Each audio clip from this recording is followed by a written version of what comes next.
वाराकल्प में होने वाले शिव जी के प्रथम अवतार से लेकर नवम ऋषभ अवतार तक का वर्णन। नंदीश्वर कहते हैं, सर्वज्ञ सनत कुमार जी, एक बार रुद्र ने हर्षित होकर ब्रह्मा जी से शंकर के चरित्र का प्रेम पूर्वक वर्णन किया था। वह चरित्र सदा परम सुखदायक है, उसे तुम श्रवण करो। वह चरित्र इस प्रकार है। शिव जी ने कहा था, ब्रह्मन वारा कल्प के 7वें मनवंतर में संपूर्ण लोकों को प्रकाशित करने वाले भगवान कल्पेश्वर जो तुम्हारे पर पौत्र हैं, वैवस्वत मनु के पुत्र होंगे। तब उस मनवंतर की चतुर्योगियों के किसी द्वापर युग में मैं लोकों पर अनुग्रह करने तथा ब्राह्मणों का हित करने के लिए प्रकट होऊंगा। ब्राह्मण युग प्रवृत्ति के अनुसार उस प्रथम चतुर्युगी के प्रथम द्वापर युग में जब प्रभु स्वयं ही व्यास होंगे, तब मैं उस कलयुग के अंत में ब्राह्मणों के हितार्थ शिवा सहित श्वेत नामक महामुनि होकर प्रकट होऊंगा। उस समय हिमालय के रमणीय शिखर छागल नामक पर्वत श्रेष्ठ पर मेरे शिखाधारी 4 शिष्य उत्पन्न होंगे। उनके नाम श्वेत, श्वेत शिख, श्वेताक्ष और श्वेत लोहित। वे चारों ध्यान योग के आश्रय से मेरे नगर में जाएंगे।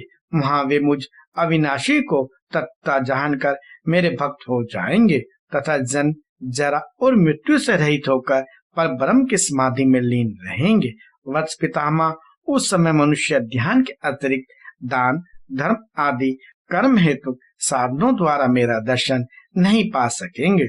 दूसरे द्वापर में प्रजापति सत्य व्यास होंगे। उस समय मैं कलयुग में सुतार नाम से उत्पन्न होऊंगा। वहां भी मेरे दुंदुम्बी, शत्रु, हसी तथा केतुमान नामक 4 वेदवादी दुशिष्य होंगे। वे चारों ध्यान योग के बल से मेरे नगर को जाएंगे और मुझ अविनाशी को तत्वतः जानकर मुक्त हो जाएंगे। तीसरे द्वापर में जब भार्गव नामक व्यास होंगे, तब मैं भी नगर के निकट ही दमननान से प्रकट होऊंगा। उस समय भी मेरे विशोक, विशेष, विपाप और पाप नाशन नामक 4 पुत्र होंगे। चतुरानन, उस अवतारों में मैं शिष्यों को साथ ले व्यास की सहायता करूंगा और उस कलयुग में निवृत्ति मार्ग को सदृढ़ बनाऊंगा। चौथे द्वापर में जब अंगिरा व्यास कहे जाएंगे, उस समय मैं सुहोत नाम से अवतार लूंगा। उस समय भी मेरे 4 योग साधक महात्मा पुत्र होंगे। ब्रह्म, उनके नाम होंगे सुमुख, दुर्मुख, दुर्दुम और दुर्तिक्रम। उस अवसर पर भी इन शिष्यों के साथ मैं व्यास की सहायता में लगा रहूंगा। 5वें द्वापर में सविता व्यास नाम से कहे जाएंगे। तब मैं कंक नामक महातपस्वी योगी होऊंगा। ब्राह्मण, वहां भी मेरे 4 योग सागत महात्मा पुत्र होंगे। उनके नाम बतलाता हूँ, सुनो। सनक, सनातन, प्रभावशाली सनंदन और सर्वव्यापक निर्मल तथा अहंकार रहित सनत कुमार। उस समय भी कंक नामधारी मैं सविता नामक व्यास का सहायक बनूंगा और निवृत्ति मार्ग को बढ़ाऊंगा।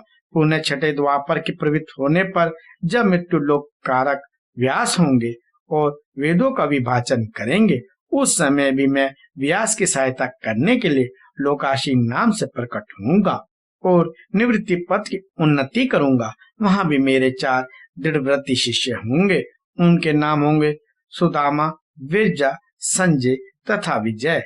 विदे 7वें द्वापर के आरंभ में जब शतकेतु नामक व्यास होंगे, उस समय भी मैं योग मार्ग में परम निपुण जैगिपव्य नाम से प्रकट होऊंगा और काशीपुर में गुफा के अंदर दिव्य देश में कुशा आसन पर बैठकर योग को सदृढ़ बनाऊंगा तथा शतकेतु नामक व्यास की सहायता और संसार भय से भक्तों का उद्धार करूंगा।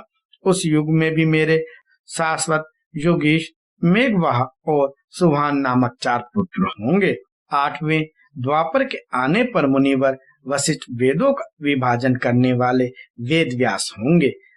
योगितम, उस युग में भी मैं दधिवान नाम से अवतार लूंगा और व्यास की सहायता करूंगा। उस समय कपिल, असुरी, वंशिक और शाल्यव्य नाम ले मेरे 4 योगी पुत्र उत्पन्न होंगे जो मेरे ही समान होंगे। ब्राह्मण, नवी चतुर्युगी के द्वापर युग में मुनि श्रेष्ठ शाश्वत व्यास नाम से प्रसिद्ध होंगे। उन व्यास के निवृत्ति मार्ग की वृद्धि के लिए ध्यान करने पर मैं ऋषभ नाम से अवतार लूंगा। उस समय पराशर, गर्ग, भार्गव तथा ग्रीष्म नाम के 4 महायोगी मेरे शिष्य होंगे। प्रजापति उनके सहयोग से मैं योग मार्ग को सुदृढ़ बनाऊंगा।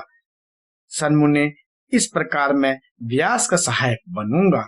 ब्राह्मण, उसी रूप से मैं बहुत से दुखी भक्तों पर दया करके उनका भव सागर से उद्धार करूंगा। मेरा यह ऋषभ नामक अवतार योग मार्ग का पर्वत शाश्वत व्यास के मन को संतोष देने वाला और नाना प्रकार से रक्षा करने वाला होगा। उस अवतार में मैं भद्राक्षुर नामक राजकुमार को, जो विष दोष से मर जाने के कारण पिता द्वारा त्याग दिया जाएगा, जीवन प्रदान करूंगा। तदंतर उस राजपुत्र की आयु के 16 वर्ष में ऋषभ ऋषि, जो मेरे ही अंश हैं, उसके घर पधारेंगे। प्रजापति उस राजकुमार द्वारा पूजित होने पर वे सदुपधारी कृपालु मुनि उसे राजधर्म का उपदेश करेंगे। तत्पश्चात वे दीन वत्सल मुनि हर्षित चित्त से उसे दिव्य कवच, शंख और संपूर्ण शत्रुओं का विनाश करने वाला एक चमकीला खड़ग प्रदान करेंगे। फिर कृपा पूर्वक उसके शरीर पर भस्म लगाकर उसे 12,000 हाथियों का बल भी देंगे। यूं माता सहित भाद्रयुग को भली भांति आश्वासन देकर तथा उन दोनों द्वारा पूजित हो प्रभावशाली ऋषभ मुनि स्वेच्छा अनुसार चले जाएंगे। तब राजऋषि बद्दायु भी रिपुगणों को जीतकर और कीर्तिमालिनी के साथ विवाह करके धर्म पूर्वक राज्य करेगा।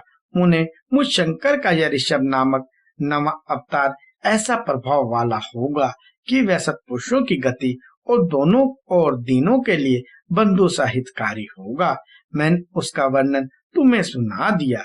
यह ऋषभ चरित्र परम पावन, महान और स्वर्ग, यश और आयु को देने वाला है, अतः इसे प्रयत्नपूर्वक सुनना चाहिए।